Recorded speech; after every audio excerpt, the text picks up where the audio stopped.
School Days, help for moms and dads of school-age kids.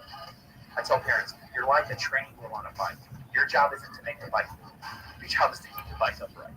Those of us who are the true educators, we really want to give an opportunity to educate the whole child. Sometimes we make decisions with the kids on how we think the kids will feel in the first 10 minutes versus thinking about the 10 minutes. Oftentimes, as parents, I think we want to protect our kids, but I think one of the greatest gifts we can give them is allow them to experience it firsthand. Here are your hosts, David and Janita Bailey. Well, good afternoon and welcome to School Days, Help for Moms and Dads of School-Aged Kids. I'm Danita Bailey. And I'm David Bailey.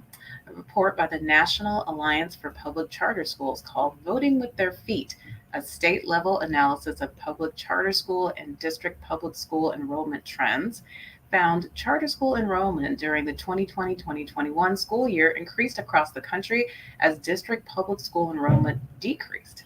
During this period, charter school enrollment grew 7%, the largest increase in half a decade. The closure of schools and the deficiencies of virtual learning caused some parents to weigh their options to see if alternative academic solutions would better fit their families and address their children's needs.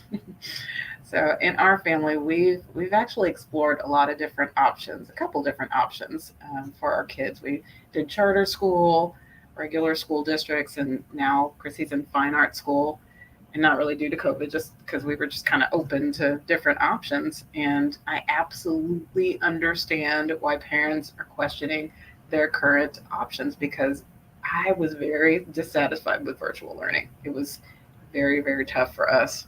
And even, although I've never wanted to homeschool before, I really did envy my friends that were homeschooling because they weren't panicking like we were, because Right. they already had their flow, they already were going. But so as a teacher, what are some of the negative aspects that you felt, or the consequences of virtual learning, that now that you're back in school and you've been there for a while, you've noticed that it's impacted the kids? I think one of the biggest things is that a lot of the kids didn't have any accountability at home. So many parents still had to work, the kids were at home, and so the kids were struggling with just, man, and I was as honest with my kids this year. I said, okay, look, y'all, tell me how it was for you last year. And they said, Mr. Bailey, we were doing nothing last year. They said, we were at home, we were Netflixing. I had kids who were cooking, right while I'm trying to teach. Our child was doing that. Yeah, he's making breakfast, cooking eggs. All up in the camera. Right, and eating, and some kids, their screens were always off. Some kids were taking naps, some kids were watching movies. So just so they wouldn't get in trouble for not being there, they would, log in, but they weren't really there. And so I had one kid one time, I think I said this on another episode one time, but one time a kid was, I'm teaching, and the kid just literally bust out a bottle of tequila. I teach middle school guys, so I'm looking, I'm like, are you drinking? He didn't, I don't know if he didn't know if I saw him or what, but he just kind of shrugged his shoulders and poured his little shot, hit the shot, and then went right back to learning. Oh, And so I'm like, oh my gosh. And so now that the kids are back, I know exactly where they are. I know exactly what they're doing. I can hold them accountable, and make sure that they're actually getting my work done. There's a lot of kids that just weren't doing it. And there's nothing I could do necessarily to get them to get the work done. And so, I think the other aspect is the social aspect of it as well. Many kids just developmentally kind of stopped. It was once March 2020 hit. And the last time many of my kids were in school they were in sixth grade. Now they're eighth graders. My seventh graders were fifth graders, and now they're coming back to a social environment. And so a lot of kids just developmentally, because they didn't develop those social skills that you would typically develop during these years, they are, they're getting better now. But at the beginning of the year, they were like a bunch of glorified, fifth and sixth graders in seventh and eighth grade bodies. Mm-hmm. So it's just those developmental skills were missing as well. And so there's a lot of immaturity there that, I had not seen not quite like that in the past. Mm-hmm. Yeah. So as you can imagine, a lot of parents are going, okay, this isn't working, or my kids have experienced these COVID deficits academically. And so now what are we going to do to kind of right this ship? And does that mean we need to put them in private school, or do I need to bring them home and homeschool them, or whatever? Yeah, the academics was really, really lacking, because many times I expect my kids to be on level when they come to my class, and they're not. Last year was virtually a bust, and so with that, Virtually. no pun intended. But with it, it was really difficult, for me to have to constantly review old content instead of teaching just what I have to teach for this year. I have to go back to seventh grade math, sixth grade math, fifth grade math to get them the prerequisite skills that they need in order to learn the math that I'm teaching them right now. And so for teachers, it's a juggling act. We have to teach what we still have to teach for this year, knowing that most of our kids are not academically ready. Mhm. And we were never really giving a clear-cut plan as to how to get them back on grade level. Just keep on teaching as if they came into this year ready to go. And so that's the challenge of education right now. Yeah, there are a lot of challenges in education right now. We're going to talk about some of those things. Today we're talking to Andrew Campanella, who is the president of National School Choice Week, which incidentally starts on Monday. And their organization conducts a survey of parents, and we're going to find out just why some of these parents are choosing to make different changes in their kids' academic lives.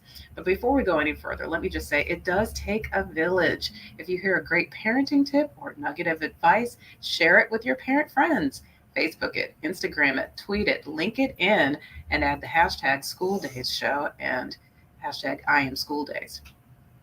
So without further ado, let's bring Andrew Campanella in. Thank you so much for joining us.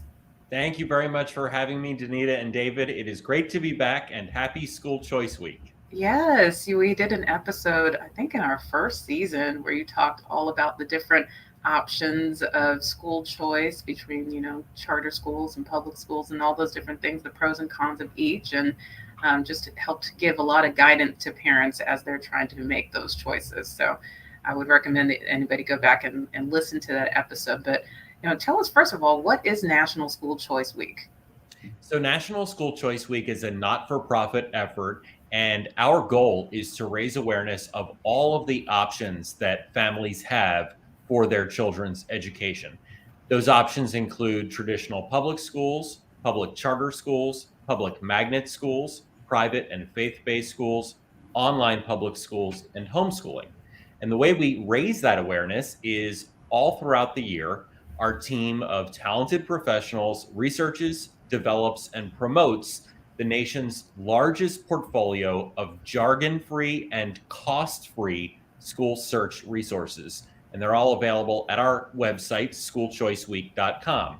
And we work with 26,000 schools and homeschool groups to raise awareness in individual communities across the country of the options that families have.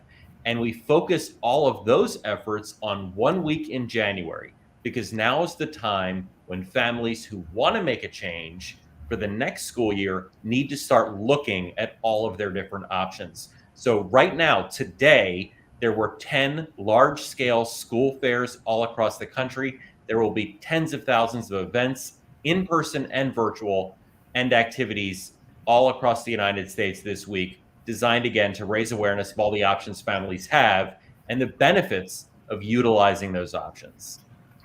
So this is your Super Bowl week.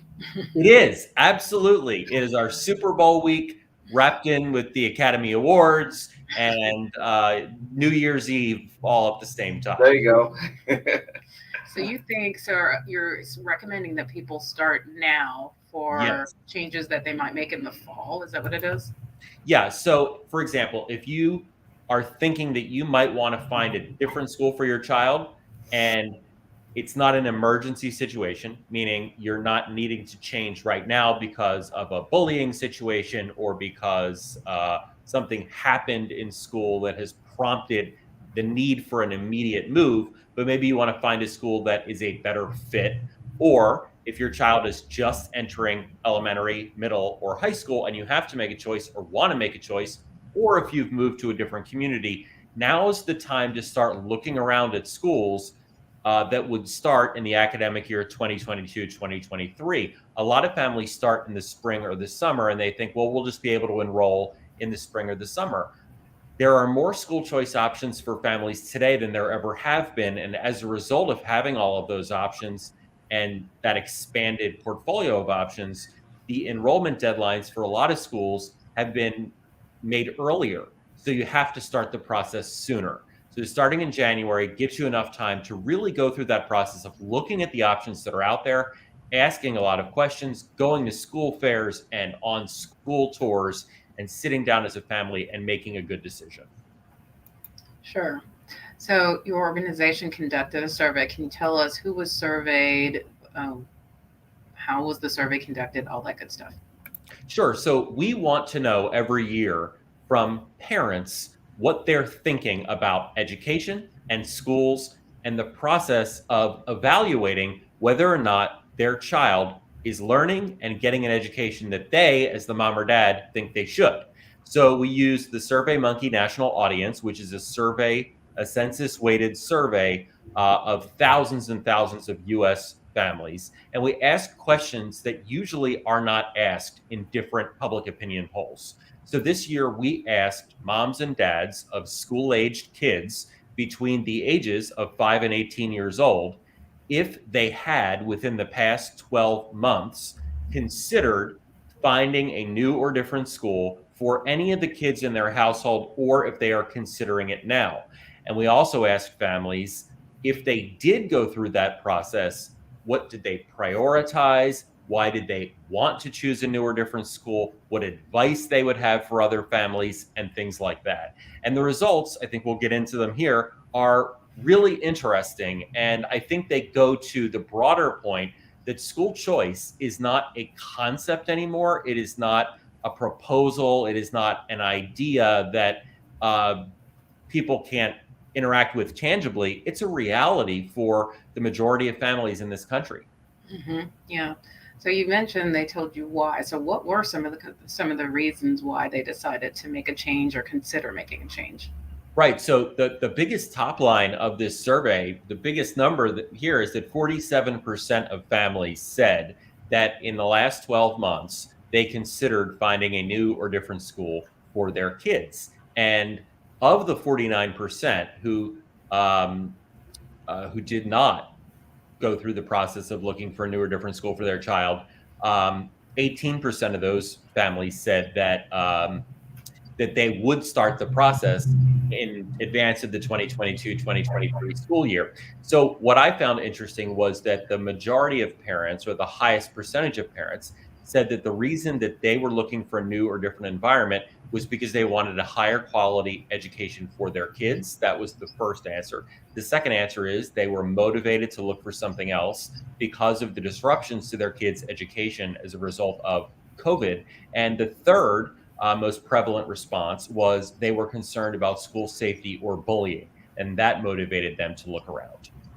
By school safety, is that meaning shootings and fighting, or are we talking about safety because of the COVID pandemic? It is a really good question, and I think that parents have different interpretations of what the term school safety means. And so if you are in a community where there are greater incidents of significant violence, your definition of safety might literally be shootings, stabbings, situations where the police are called for situations with guns in schools, terrible situations like that. For other families, it might be situations related to bullying and their kids feeling unsafe in school because of bullies, which is serious for a lot of kids out there. And then for many other families, safety and health are linked together. And families are concerned about whether their kids will be healthy in school and safe from COVID, and whether or not a school is taking appropriate precautions when it comes to mitigating the coronavirus. So I think it really depends on how an individual parent looks at that term safety, interprets it, and applies it to an education setting.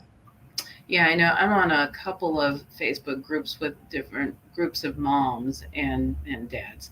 And there definitely, when we were considering going back to school, because a lot of us, we did virtual learning as long as we could. And then the school districts decided to go back in the fall, and some of them started off with virtual or gave you an option for 60 days of virtual. And I know there was just a lot of chatter about whether or not they were going to allow their kids to go back to school, because some schools, and you're in Florida, so you're probably very similar to the way we are in Texas, just very liberal about wearing masks, not conservative. So it's definitely like that in our community. But I know up north, in a lot of places, they're very serious about wearing masks. So that could definitely be a lot of the issue there. It is so interesting to see the geographic differences when it comes to mask wearing and adherence to mitigation protocols and everything like that. And, people think if they just listen to the national news or look at Twitter, that parents are all in alignment on these things. Right. The reality is that is not true.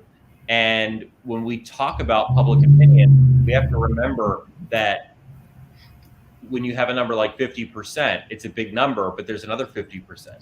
Yeah. And there's a huge diversity of viewpoints out there. Absolutely. Yeah. One of the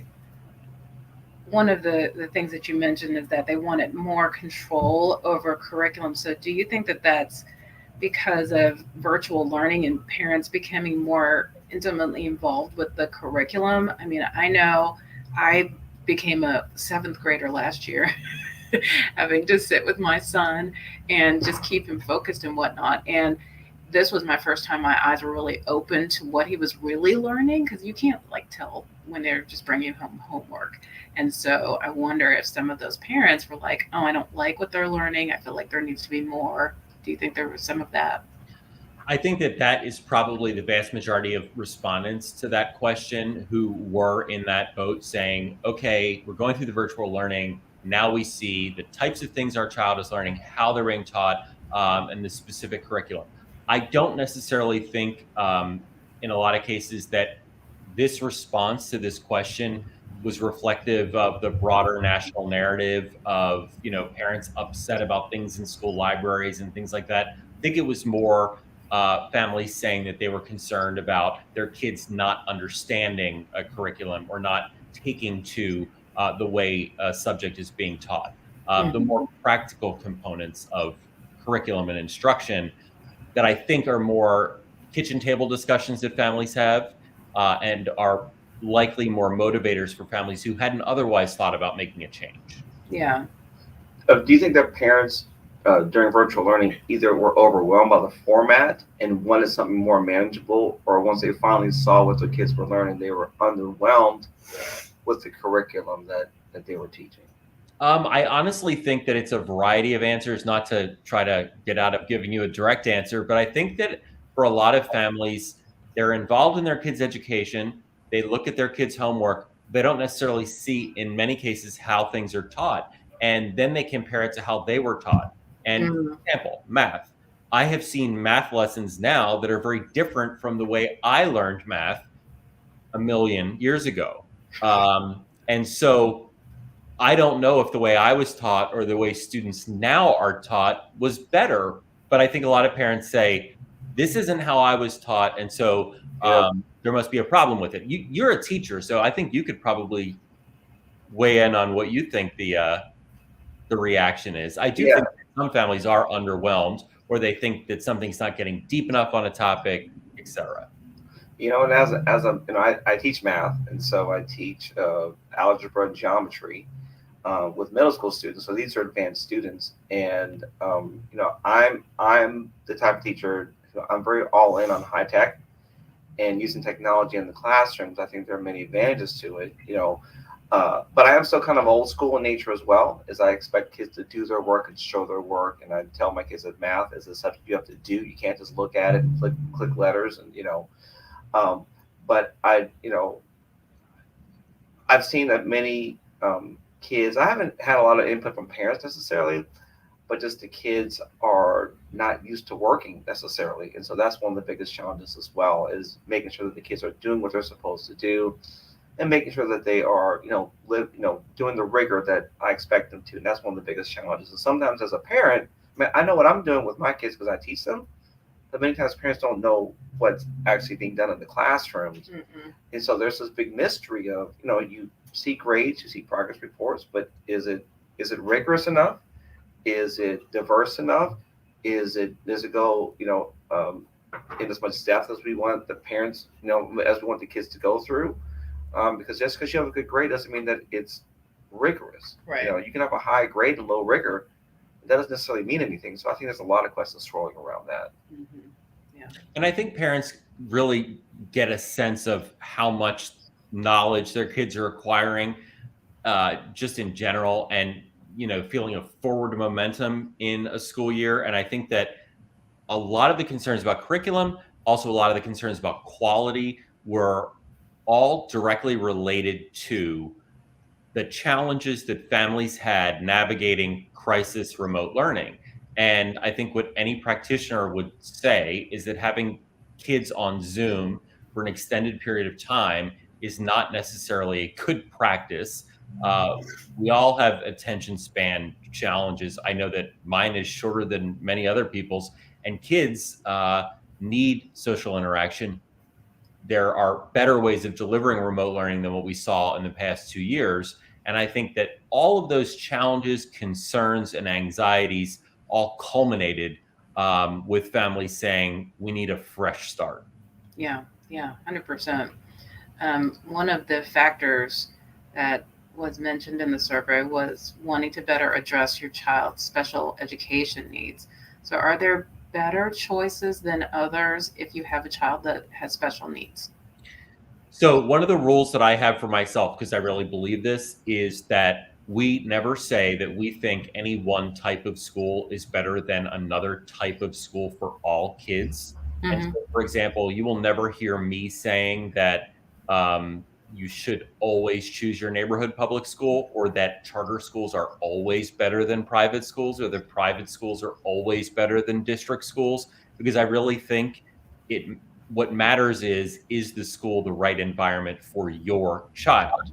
And is it a good fit for your daughter or son? And I think that two parents who live right next door to each other and have the same amount of school choice options, the same exact options available to them, could equally make excellent choices for their kids and choose different schools, because they have determined that one environment is the best fit for their child. So to your question, what I encourage parents to do if they have a child with exceptional needs, if they have a child that has an individualized education plan or program, is when they are going and looking at schools, ask specific questions about how that school in the past has addressed the educational needs of a child who has similar needs as your child, and ask for examples.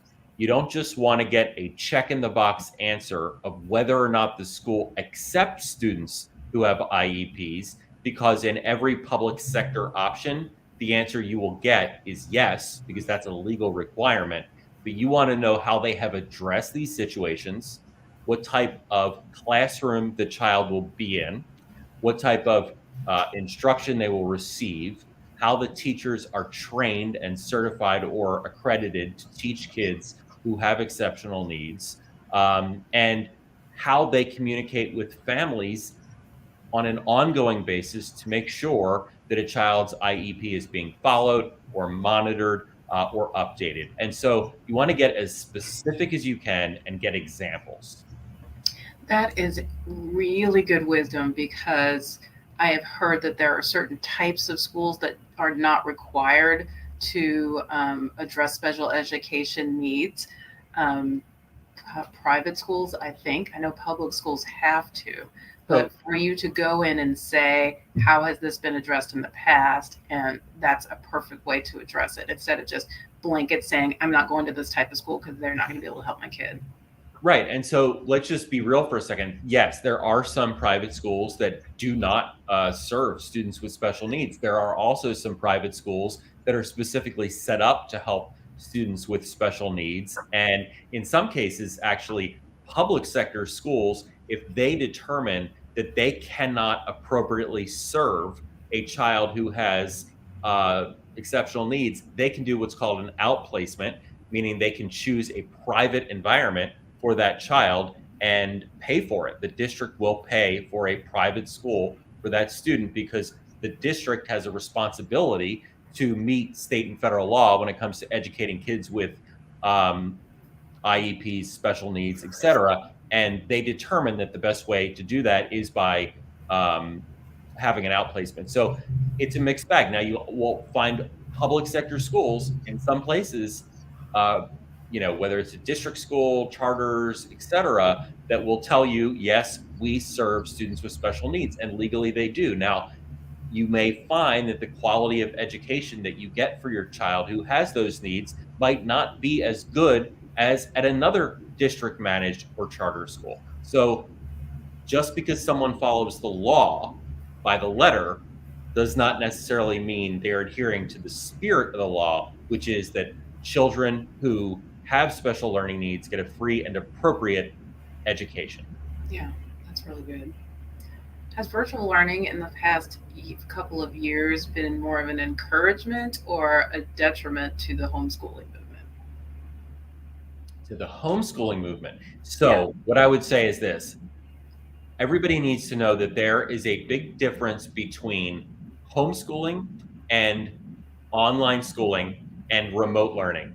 And so homeschooling means that you actually unenroll your child from their existing bricks and mortar school or the bricks and mortar school that is now doing remote learning.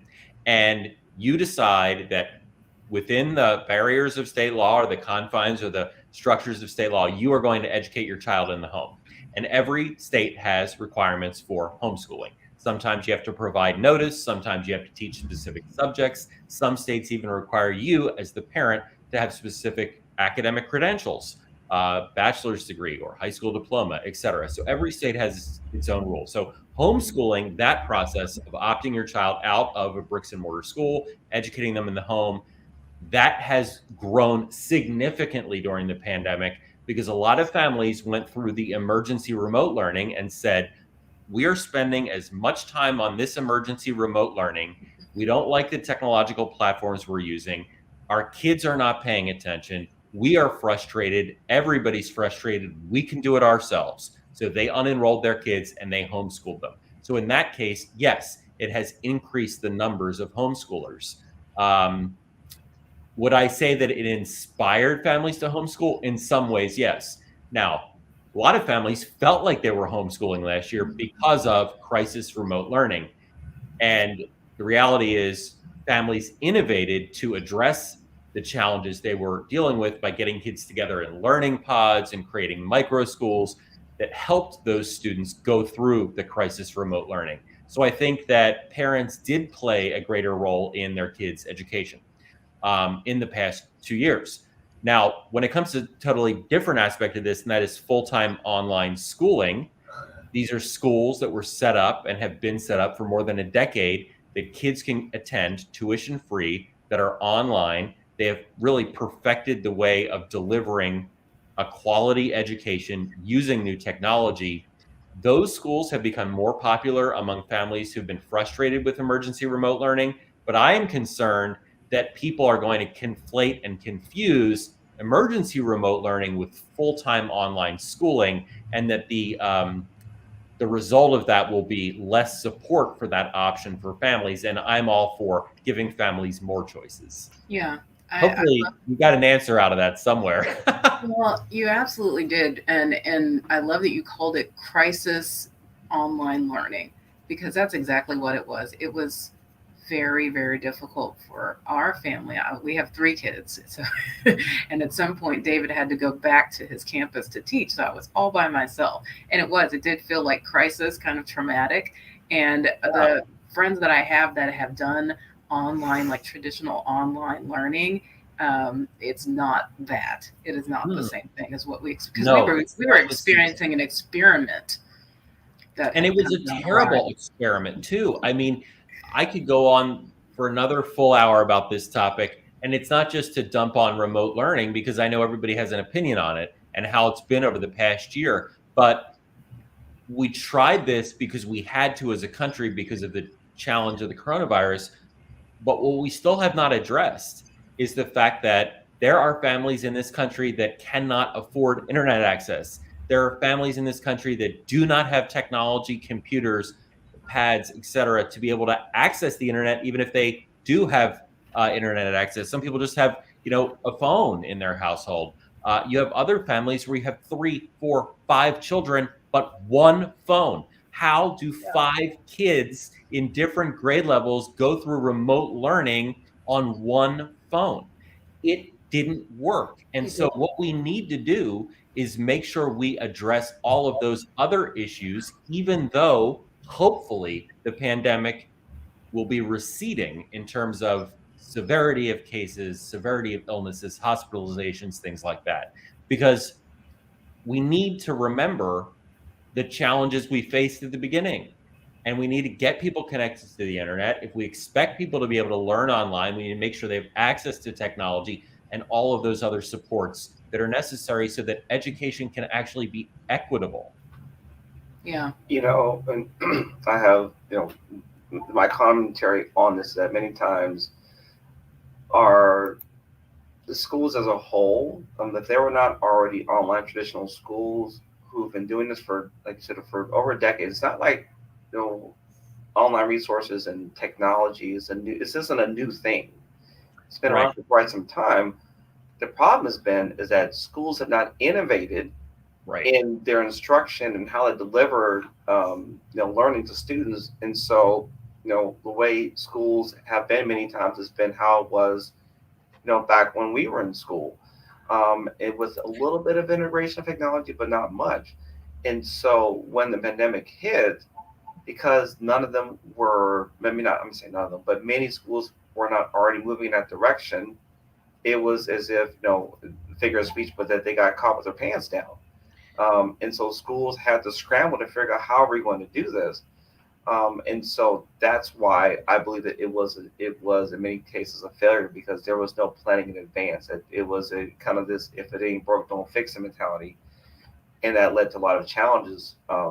And if we would have been, kind of thinking ahead of time, that would have changed things. Now the challenge now is as we're going back into school, is how will schools innovate themselves to be prepared for something that may happen again. We don't know what's going to happen. We don't know if kids are going to have to come back home. We hope not, but it may happen. And if schools are not ready, and if not, what I've seen as a whole, just the environment in the classrooms, is that many times schools are trying to get back to how things work and not trying to integrate what we have, which can be, because like I said, I'm very pro technology, and so I use it in my classroom, highly.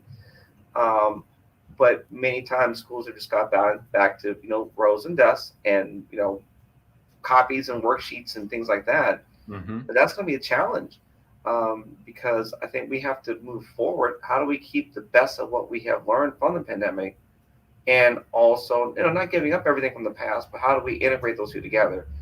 And I have not seen or heard very many plans. Honestly, I don't think very many people have a plan, because they don't know what to do themselves. And so how are they going to be able to help, educators and parents and families when they're making this up along as they go themselves? Yeah, and one of the things I'll say to that is I think you really hit the nail on the head, and that is there are schools out there that have been doing online learning for a long time, and they did not come up with best practices in a 2-week period, which is what a lot of schools had to do at the beginning of the pandemic. What I think many more schools should have done at the start of the pandemic is reach out to those quality online education providers, partner with them. Instead of viewing them as competitors, view them as a complement to what these districts were offering, and say, look, our teachers are important to us. Can you help train them in your platform?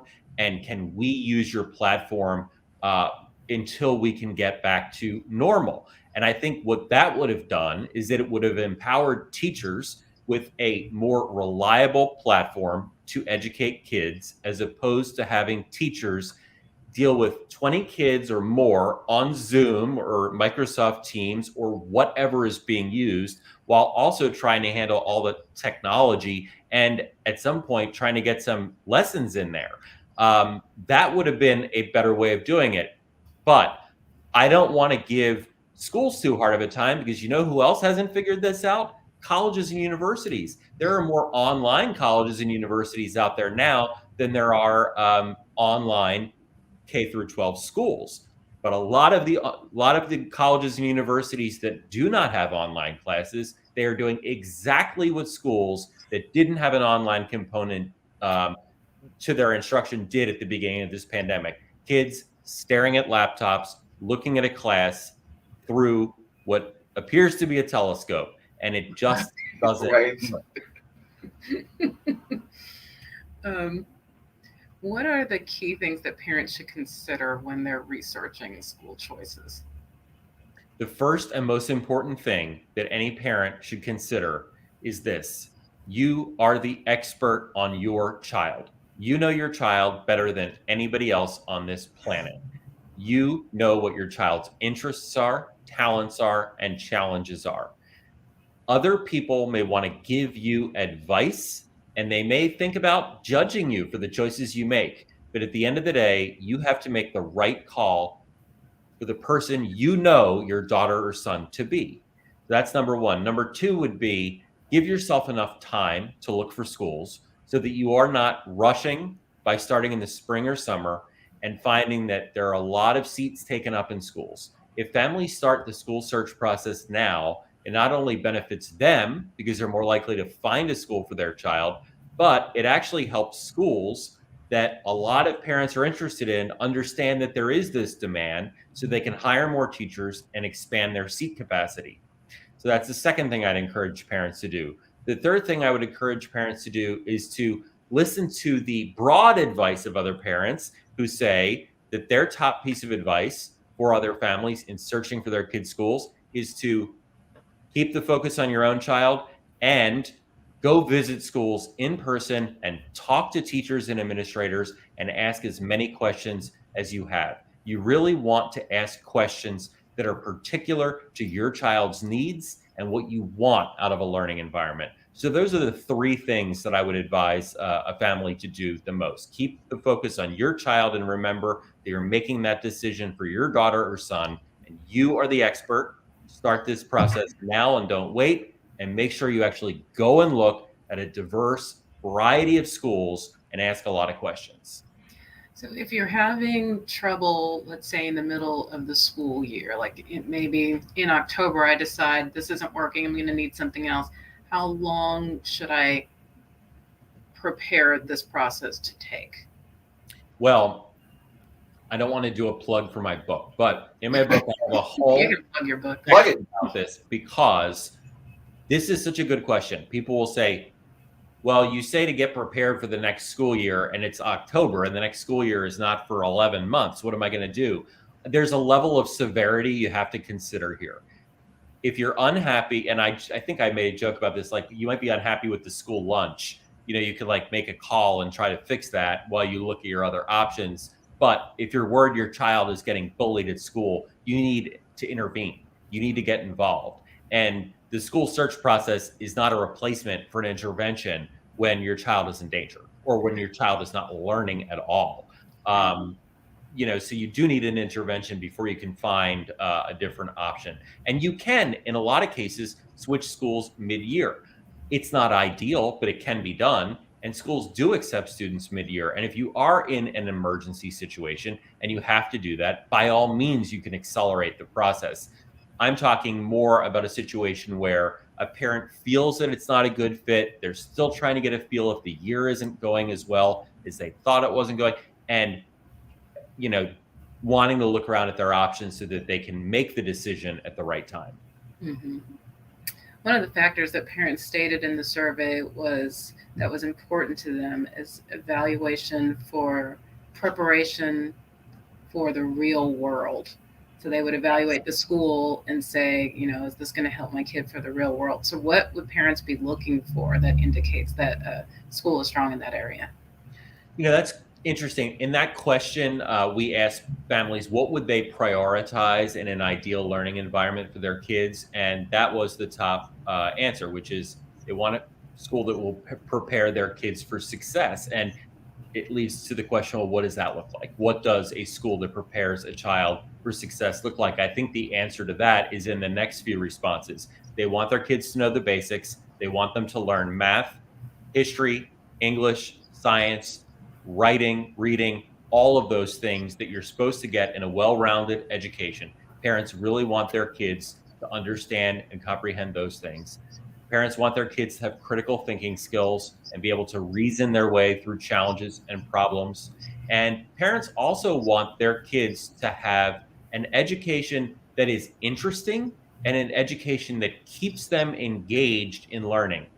And they want to make sure their kids continue to enjoy learning. And I say that, not every day your kid's going to wake up and say, I can't wait for school. I love learning. It's not going to happen every day, but if it needs to happen, hopefully more days than it doesn't.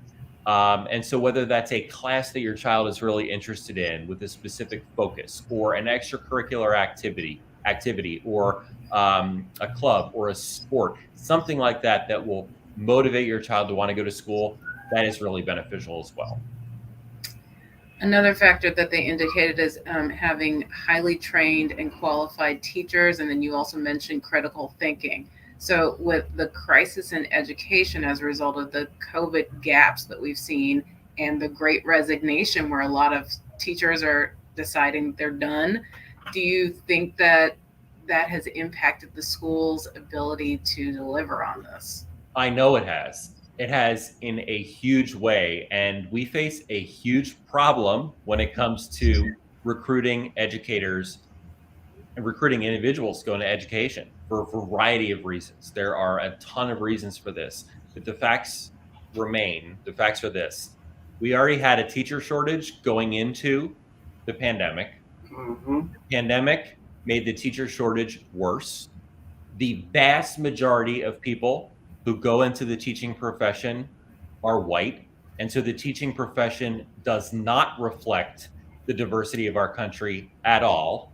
And we have problems retaining teachers to stay in classrooms. So we need to do a lot of things. We need to diversify the teaching profession. We need to keep people in teaching longer. And we need to figure out ways to attract people to change careers and to go into teaching, because someone's content knowledge, what they understand about a subject, is often the best predictor of their ability to be a good teacher, as long as they can also handle the pedagogy and the ability to handle a classroom. So we need to get these subject matter experts, these people who understand the subjects they're teaching, to go into teaching. What's one of the biggest barriers to all of those things I just talked about? The current process of becoming a teacher. Someone could have a master's degree and have worked in math, worked in banking, even taught a college course, taught Sunday school, but to become a teacher, in many states, they have to go back to school and get another bachelor's degree. It is a process that doesn't work for far too many people who would give up a higher paying job for the ability to go into public service and become an educator, because the risk reward there of having to go back and get another bachelor's degree is just not worth it for so many people. So it is a bureaucratic, cumbersome process to become a teacher. I'm not saying it should be easy to become a teacher. I think we should have very high standards, but we should create fewer hoops that people have to jump through. Mm-hmm. And I'll just say as a teacher that there are now, for me, as my wife's always joking, that I'm living my best life. I truly enjoy what I'm doing, but I think I'm in the minority right now of teachers. I'm on these groups and teacher groups, and these teachers are like, I'm done. I had a coworker who quit midday at lunch. You see, we just walked out, said, I'm leaving and not coming back. We have several subjects that just don't have, that at my school don't have teachers right now. We don't have teachers in some very critical areas. And there's none in sight. Kids that I taught a couple years ago that are taking geometry and pre-calculus and algebra 2, they don't have a math teacher. Like literally, they're coming back to me right now saying, Mr. Bailey, can you give us something to help us learn? It's real. Teachers are tired. We're in the crosshairs of all the political issues that are going on right now, which I'm not even going to go into. But all of those things, and teachers are like, I'm done. I have a degree. I can go do something else and be bad all by myself. And so just as a teacher, I'm saying it's real. And that, if there are not other alternatives being thought of, and people are just throwing, education, it's like everyone says education is important, but in regards to what it takes to overhaul the education system or to retain, attain teachers and attract them new, it's hard. On my team, I'm 13 years in, but I have teachers, with the rest of my math team, 1, 2, 3 year teachers, and that's pretty much across my whole campus. Not very many seasoned veteran teachers. Half of all teachers leave the profession within the first 5 years.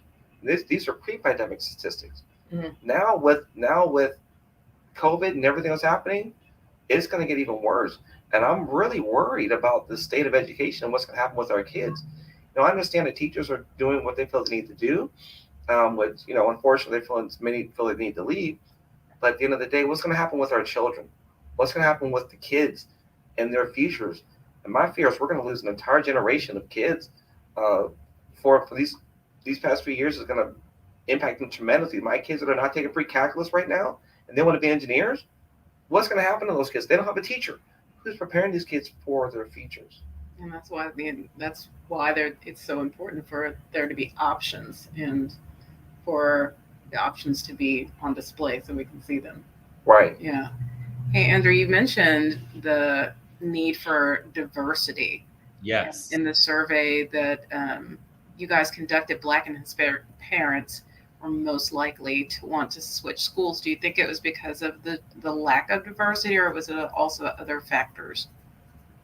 A variety of different factors.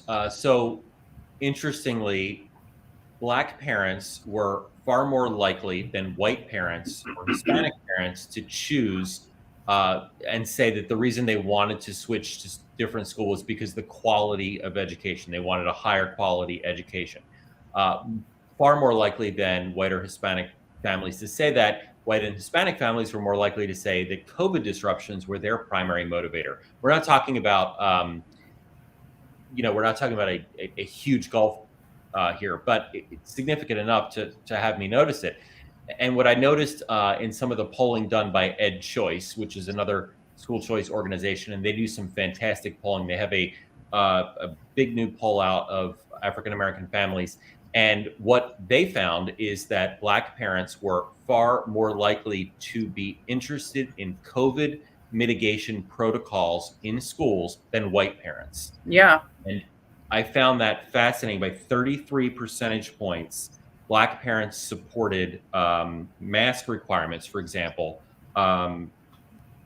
66% did, as opposed to 33% of white parents and 45% of Hispanic or Latino parents. So there's just huge differences in the survey that I'm reading from Ed Choice and Morning Consult on different demographic groups and their views on COVID. Also, after school programs and activities, Black families were far more likely to say that those mattered than white and Hispanic families. And when it came to wanting higher quality remote learning options, Black families were 20 percentage points more likely to want those options as opposed to white and Hispanic families. Hispanic families seemed to prioritize communication with a school and teachers more in the Ed Choice survey by a marginal percentage than white or Black families. So hopefully that was some information that's interesting. Well, that seems right on track with the Black community in general. We have been much more concerned. COVID has impacted Black communities, I would say, more than the other populations because of health reasons, and then because a lot of people in the Black community are frontline workers and things like that. So that seems to make complete sense. Yeah, the data was showing that earlier, about a year ago or so, that the death rates from COVID were triple the rate of whites. This was straight from the CDC, and so there are definitely no concerns. And even in just out in the culture and society, so you see differences as well. And so I can definitely see that why that would be something that's very, very critical. Yeah, I misstated one piece of data here. I just want to correct it. Hispanic families were more likely to prioritize student resources by a marginal percentage over the white and black families that said that same result. It wasn't communication. Anyway, just wanted to clear it up because accuracy matters. Sure. What is student resources, though, specifically? That's a good question. I'm not sure exactly how it's defined in this poll. This is somebody else's survey, but I was curious about it. In our survey, we saw 10 percentage point higher likelihood among Black and Hispanic or Latino families in actually wanting to make a different choice for their kids. And yeah, that was very significant. You know, I've noticed, at least where we are, definitely from school districts, school choice is kind of vilified a little bit.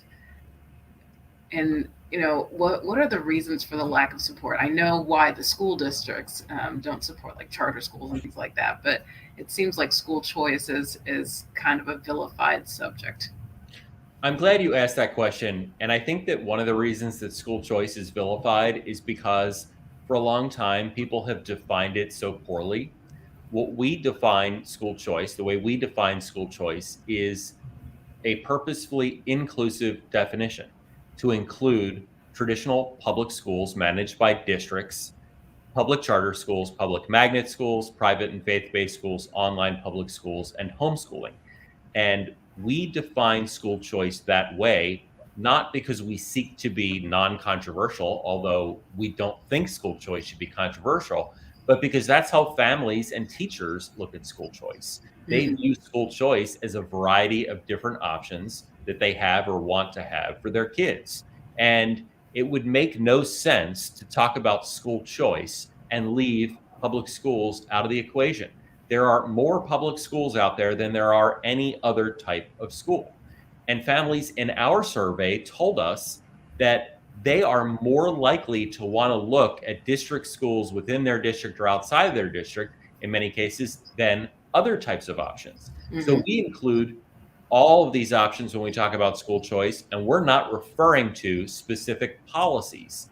I think there are specific policies that school districts in particular are not fond of, such as private school choice programs that provide scholarships for families to choose private education for their kids. I support those programs because I support all aspects of school choice, but districts view them as competitive policies that could take kids away. Mm-hmm. And even within public schools, there can be, depending upon the district, there are many different types of choices of the types of schools you can attend within a district. Like, for example, within our district, we have many different options. We have STEM academies. This is more of an open concept, airy flow, where they're doing a lot of, project-based management type of stuff. There is your traditional, elementary, middle, and high schools. You also have your Fine arts schools. our daughter's at a fine arts academy this year, where in the morning she gets all of her core classes. In the afternoon, she's doing dance, art, music, and theater, and she is thriving. I mean, Right. this is free. So like when we tell people, that we're at a fine arts academy, like, what, really? They're really, really shocked by that. And it's so important that people know about these tuition-free public sector options that do not require families or kids to take tests to get into. And that's why we work with some of the biggest public school districts across the country. Houston Independent School District was just at a school fair that was planned by one of our partner organizations in Texas this morning. And we work with school districts in Florida and Arizona and all across the country because public education and public sector choices need to be considered and be a part of this discussion. And when they are a part of this discussion, parents are better served because they can really see school choice for what it is. Yeah.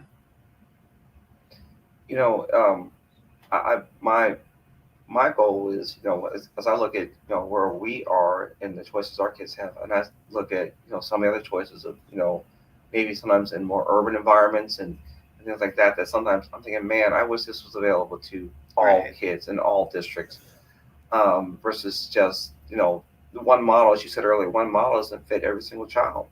Right. And how many kids are falling through the cracks because they don't have options in the environment they're in because of no choice, of no fault of their own, are forced into these environments where they have to learn this particular way, and they may not be thriving. And so I hope that, as I look at it as the horizon of what's, of education could be great, if we really expand and look at what is out there and just say that, this whole if it ain't broke, don't fix it mentality, what else is available and how can we innovate funding? How can we innovate resources? How can we innovate support so that teachers are thriving and so that students are thriving as well? And I think that there's a lot of opportunity. This can really be a great time. It is a challenging time, but a lot of good things could come out of it if we're looking at it through the right perspective. And I hope that, across the board that, teachers and schools and parents and families and children are getting the most of what could be and not just getting stuck on how things have been in the past. Right. And I totally agree with you. And what you said matters because this is not about, in my opinion, good schools or bad schools. It's not about failing schools and A-rated schools. It's not about rankings and grades and ratings. It's not about a situation where you would never want to choose a different school for your child because you live in a district that has great schools. Greatness is determined by whether or not your child is thriving in that school. And it might be a highly rated school, but if your child isn't succeeding, isn't happy, isn't learning enough, you as a parent want the options, David, that you just talked about, that you have exercised for your family. And that's what I want for every parent across the country. A vast variety of choices, a broad portfolio of options, that are not restricted based on how much a family earns or where they live or what language they speak. I think we can do that in this country, and we shouldn't look at it as either or. We can either have strong public education or have school choice, or we can either have schools that are successful in one neighborhood or allow kids to go to public schools in different districts. We can fund all of these options, just like a community funds a variety of different parks and libraries for parents to access for their kids. Well, I think that is a fantastic way to end the show. We are out of time. As usual, it has been a pleasure. Thank you so much for joining us again. Thank you for having me. I've really enjoyed it. And happy School Choice Week again. Happy School Choice Week. Have a great next week. Thank you very much. You too. I know you're going to be busy. Yes. Thank you. For additional resources and information, check out School Dazed episode, the one about school choice. And we're going to call that part 1. We didn't know it was part 1 at the time, where Andrew was our guest. And he went into detail about the different school choice options that was with our first season. So Noggin Educational Foundation is the premier sponsor of School Days. So we always want to let you guys know what's happening with Noggin. We're currently taking applications for 2 of our programs. Noggin offers 12 hours of free private tutoring to students through our educational coaching program. Parents receive support in securing services and accommodations for their kids' needs at school for learning disabilities or special needs. With the closure of schools and distance learning, the education gap for low-income students has widened, and the one-on-one intervention we provide is vital. See our website, Noggin Education or nogginfoundation.org, or email me at Donita, that's DONEDA, at nogginfoundation.org for more details. And as always, you can head to our website, schooldayshow.com, for more information about all that we're doing and for the resources mentioned here on School Days. And remember, you don't ever have to miss a show. Find us on Spotify, Apple Podcasts, Pandora, Amazon Music, iHeartRadio, Audible, and pretty much anywhere you listen to your favorite podcasts. And don't forget to follow us on Facebook, Instagram, and Twitter at Noggin Foundation. That's Noggin. And last but not least, we always want to end the show by saying that David and I are parenting by grace. We depend on God to give us the wisdom and strength that we need to raise our kids into flourishing adults. And if you'd like to know more about that, please feel free to email us at info@schooldaysedshow.com. Have a great week and stay safe. I'm sorry.